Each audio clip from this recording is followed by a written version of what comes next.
Daniel chapter 5. King Belshazzar gave a great banquet for 1,000 of his nobles and drank wine with them.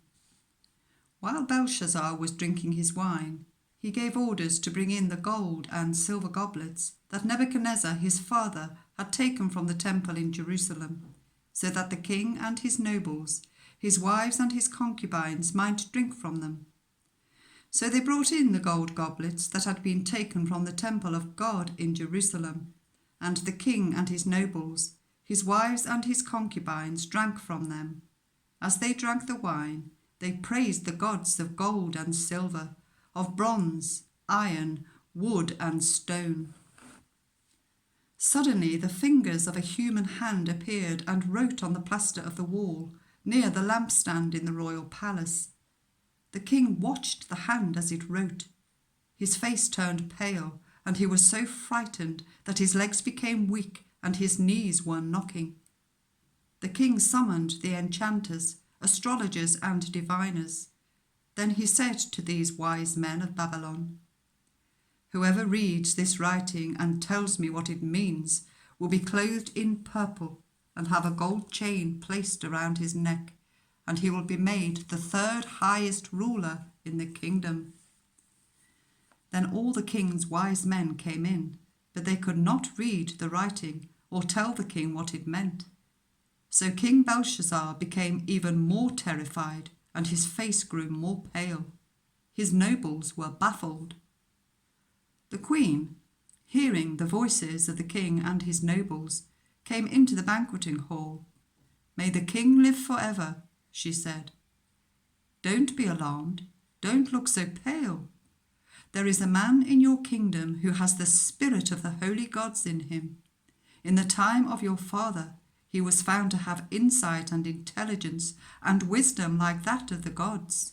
Your father, King Nebuchadnezzar, appointed him chief of the magicians, enchanters, astrologers and diviners.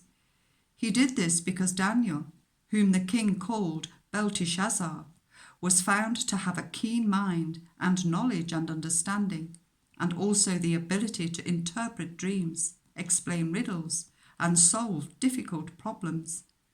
Call for Daniel, and he will tell you what the writing means." So Daniel was brought before the king, and the king said to him, "Are you Daniel, one of the exiles my father the king brought from Judah? I have heard that the spirit of the gods is in you, and that you have insight, intelligence, and outstanding wisdom. The wise men and enchanters brought before me to read this writing and tell me what it means, but they could not explain it. Now I have heard that you are able to give interpretations and to solve difficult problems. If you can read this writing and tell me what it means, you will be clothed in purple and have a gold chain placed round your neck, and you will be made the third highest ruler in the kingdom." Then Daniel answered the king, "You may keep your gifts for yourself and give your rewards to someone else. Nevertheless, I will read the writing for the king and tell him what it means. Your Majesty, the Most High God gave your father Nebuchadnezzar sovereignty and greatness and glory and splendor. Because of the high position he gave him, all the nations and people of every language dreaded and feared him. Those the king wanted to put to death, he put to death. Those he wanted to spare, he spared. Those he wanted to promote, he promoted. And those he wanted to humble, he humbled. But when his heart became arrogant and hardened with pride, he was deposed from his royal throne and stripped of his glory. He was driven away from people and given the mind of an animal. He lived with the wild donkeys and ate grass like the ox, and his body was drenched with the dew of heaven, until he acknowledged that the Most High God is sovereign over the kingdoms on earth and sets over them anyone he wishes. But you, Belshazzar, his son, have not humbled yourself, though you knew all this. Instead, you have set yourself up against the Lord of heaven. You had the goblets from his temple brought to you, and you and your nobles, your wives and your concubines drank wine from them.